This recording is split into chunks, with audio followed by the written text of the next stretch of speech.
तो इस एपिसोड की शुरुआत वहीं से होता है जहां पर पिछला एपिसोड खत्म हुआ था। पिछले एपिसोड के आखिर में हम लोग देखे थे क्वीन कह रही थी कि मुझे इन्फॉर्मेशन मिली है वो सारे के सारे आतंकवादी निंग यू को किडनैप करने के बाद सीधा रिसर्च फैसिलिटी में गया है।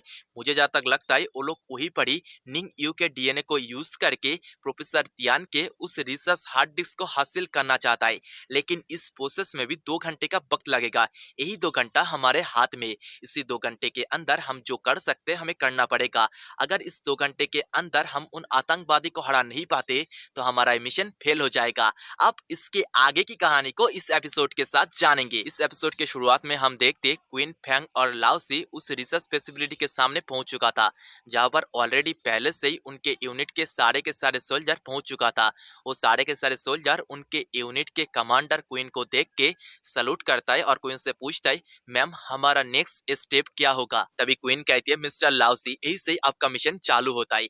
अब अगर यहाँ पर निंग यू को रेस्क्यू करने में सक्षम होते हो तो मैंने जैसा आपसे वादा किया था आपको वो सब कुछ दूंगा। लाओसी कहता है, हाँ मैं काम कर लूंगा, बस तुम काम होने के बाद तुम्हारे वादा से मुकर मत जाना। तभी वहां पर एक आदमी आता है और कहता है, हो थर्ड यूनिट यहाँ पर आ चुका है। मुझे लगा था थर्ड यूनिट के कोई भी यहाँ पर आएगा ही नहीं। फैंग और क्वीन इस आदमी को देख के अजीब फेस बना लेता है। फैंग सोचता है ये तो फास्ट यूनिट का कमांडर है, लेकिन ये पर्सन यहाँ पर क्या कर रहा है? क्वीन कहती है, mister commander of fast unit आप यहाँ पर क्या कर रहे हो? गवर्नमेंट तो निंग यू के सारे रिस्पॉन्सिबिलिटी हमें मतलब थर्ड यूनिट को दिया है। ये सुन के फास्ट यूनिट का कमांडर हंसने लगता है और कहता है, यही तो दिक्कत है, अगर ये रिस्पॉन्सिबिलिटी गवर्नमेंट हमें फास्ट यूनिट को देता तो निंग यू यहाँ पर किडनैप भी नहीं होता। सुन के फैंग बहुत ज्यादा गुस्सा हो जाता है और कहता है, बुड्ढे तेरे माँ की साकी नाका, क्या तू यहाँ पर हमसे लड़ना चाहता है? तेरी बहन की। तभी क्वीन फैंग को शांत करते हुए कहती है, फैंग यहाँ पर कोई भी मुसीबत खराब मत करो। लेकिन सामने से अभी तक फर्स्ट यूनिट का कमांडर हंसते जा रहा था। वो कहता है, मैंने तुम्हारे आने से पहले ही ऑलरेडी मैं मेरे फर्स्ट यूनिट के कुछ सोल्जर को बिल्डिंग के अंदर भेज दिया है। बहुत ही जल्दी मेरे सोल्जर निंग यू को रेस्क्यू करके बाहर आने वाला है। अगर मैं इस मिशन में सक्सेसफुली पास हो जाता हूँ तो मैं गवर्नमेंट से बोल के तुम्हारे थर्ड यूनिट के मुंह पे मुंह दूंगा। तुम्हारे थर्ड यूनिट को बंद करने के लिए कहूंगा, क्योंकि थर्ड यूनिट बहुत ही ज्यादा बेकार है। दूसरी तरफ बिल्डिंग के अंदर फर्स्ट यूनिट के सोल्जर्स को दिखाया जाता है, जिसके अंदर से जो हेड सोल्जर था वो उसके बाकी सारे के सारे कॉमरेड से कहता है, सालों सब लोग फॉर्मेशन बना के रहना। हमारा दुश्मन मतलब जो ओपोनेंट है वो बहुत ही ज्यादा स्ट्रांग है। अगर तुम लोग फॉर्मेशन टूटते हो तो दुश्मन तुम्हारे पीछे में बम्बू घुसा के तुम लोगों को मार देगा। अगर मरना नहीं है तो सब लोग फॉर्मेशन बना के रहना। और सब लोग फॉर्मेशन बना के एक एक रूम को चेक करने लगता है, लेकिन उस पूरे के पूरे फ्लोर के अंदर उन्हें एक भी पर्सन नहीं देखता है। ये देख के कमांडर कहता है, इसकी माँ की, क्या सब लोग हवा या पर भूत बन के यहाँ से गायब हो चुका है? तभी एक सोल्जर को कुछ साउट सुनाई देता है।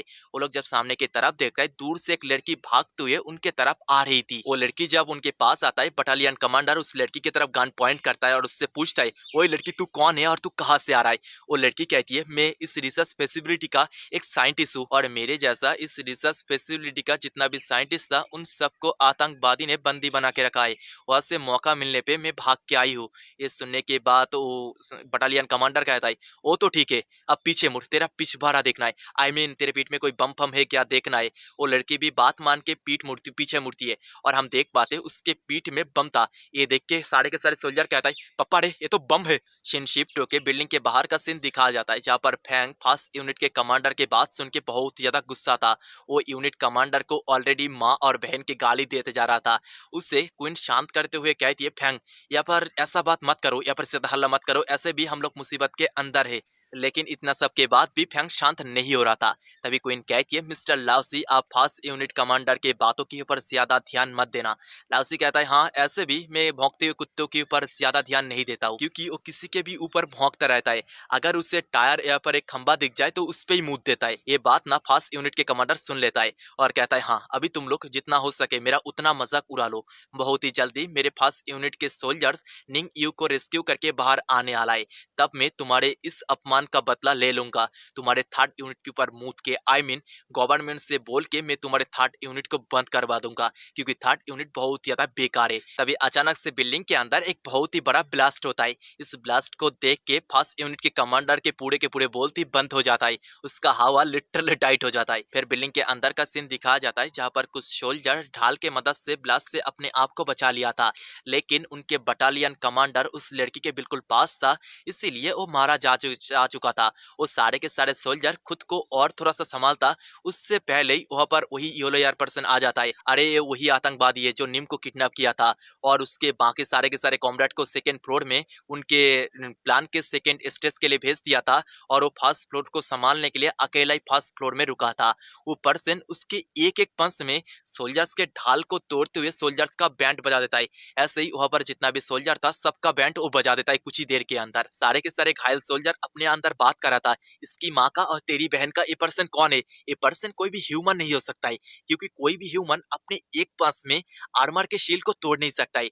दूसरी तरफ कुछ सोल्जर को दिखाया जाता है, जिसमें से एक सोल्जर कहता है, हमारे कमांडर ने जैसा कहा था कोई भी फॉर्मेशन मत तोड़ना, अगर फॉर्मेशन हम तोड़ते तो हमारा ओपोनेंट हमारे पीछे बम्बू घुसा के हमें मार देगा, लेकिन फॉर्मेशन में रहने का भी कोई भी फायदा नहीं होता है, क्योंकि वो येलो पेयर पर्सन बहुत ही स्पीड में आके उन दोनों के सिर पकड़ के उन दोनों के सिर को क्रैश कर देता है। तभी और एक सोल्जर उस येलो हेयर पर्सन की तरफ फायरिंग शुरू करता है, लेकिन वो येलो हेयर पर्सन एक सोल्जर के डेड बॉडी को आगे करके सारे के सारे बुलेट को रोक लेता है। फिर वो उसके पास से गन निकालता है और फायरिंग करते हुए कहता है गुड बाय। इसी के साथ सीन शिफ्ट होकर बिल्डिंग के बाहर का सीन दिखाया जाता है, जहाँ पर फर्स्ट यूनिट के कमांडर के पास एक सोल्जर आता है और उसे इन्फॉर्म करता है, कमांडर बिल्डिंग के अंदर जो सारे के सारे सोल्जर गया था उनके साथ हमारा जो कॉन्टैक्ट है वो टूट चुका है। ये सुन के फर्स्ट यूनिट का कमांडर बहुत ही ज्यादा गुस्सा हो जाता है, उसके हाथ में जो वॉकी टकी था उसे तोड़ देता है और गुस्से के साथ कहता है, जल्द से जल्द हमारे फर्स्ट यूनिट के अंदर जितना भी सोल्जर है उन सबको यहाँ पर इकट्ठा करो, कैसे भी करके मुझे निंग यू को रेस्क्यू करना है। अगर मैं इस मिशन में फेल हो जाता हूँ तो मेरा जितना भी इज्जत है उसका बिल्कुल फालूदा हो जाएगा। तभी वहां पर एक पर्सन आ जाता है और कहता है, कमांडर अब कुछ ज्यादा चिंता करने का जरूरत नहीं है, मैंने मेरे साथ मिस्टर होंग को लेके आया हूँ। मिस्टर होंग एक बहुत ही स्ट्रॉन्ग कल्टीवेटर है, वो हमें लिंग यू को रेस्क्यू करने में मदद करेगा। और दोस्तों यही पर ही हमारा ये वाला एपिसोड खत्म होता है। एपिसोड खत्म मतलब वीडियो भी खत्म। बहुत ही जल्दी नेक्स्ट एपिसोड आएगा, तो वेट करो भाई लोग।